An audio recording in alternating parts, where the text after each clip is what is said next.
اگر آپ پر کوئی ہنس رہا ہے تو ہنسنے دو، کوئی طعنے مار رہا ہے تو مارنے دو، کوئی آپ کے لیے سازش کر رہا ہے تو اس کو کرنے دو، اگر کوئی آپ کے خلاف کسی کے کان بھر رہا ہے تو بھرنے دو۔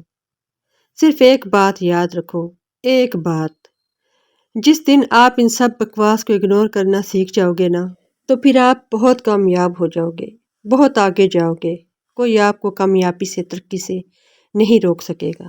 ایک اچھی زندگی گزارنے کے لیے بس ان چند باتوں پر عمل کر لو۔ رونا، خام خواہ کا ہر وقت کا رونا نا، یہ آپ کے پھیپھڑوں کو کمزور کرتا ہے۔ اس لیے کسی ایک بات کو پکڑ کے ہر وقت بس روتے نہ رہا کرو۔ ہوتا ہے رونا آ جاتا ہے، کئی باتیں ہوتی ہیں زندگی میں، لیکن بس ایک حد تک۔ اس کے بعد ہے پریشانی۔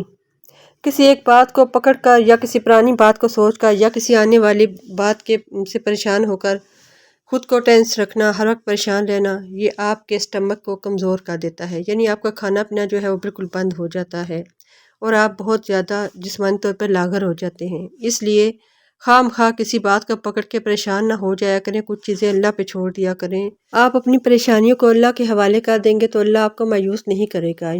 اچھا، پھر کچھ لوگ ایسے ہیں جو ہر وقت ڈرے ڈرے رہتے ہیں، یہ ہو جائے گا، وہ ہو جائے گا، ایسا ہو جائے گا، ویسا ہو جائے گا۔ تو یہ ڈر جو ہے نا، وہ آپ کے گردوں کو کمزور کرتا ہے، یہ آپ کے گردوں پہ اثر ڈالتا ہے۔ تو اس لیے اس ڈر کو اپنے دل سے کسی نہ کسی طرح نکال دیا کریں اور ایک اچھی خوشحال زندگی جینے کی کوشش کریں۔ ان سب باتوں پر عمل کر کے آپ اپنے آپ کو ذہنی اور جسمانی طور پر کافی حد تک صحت مند رکھ سکتے ہیں اور خام خواہ کی اپنے آپ کو بیماریوں سے اور پریشانیوں سے بچا سکتے ہیں۔ اگر آپ کو اس ویڈیو میں ایک بات بھی اچھی لگی ہو نا، تو اس کو لائک ضرور کر لیجئے اور میرے چینل کو سبسکرائب کر لیجئے تاکہ میرے حوصلہ افزائی ہو اور میں آپ کے لیے مزید اچھی اچھی ویڈیوز بناتی رہوں۔ ملتے ہیں انشاءاللہ ایک اور اچھی ویڈیو کے ساتھ، تب تک کے لیے فی امان اللہ، اپنی دعاؤں میں یاد رکھیے گا۔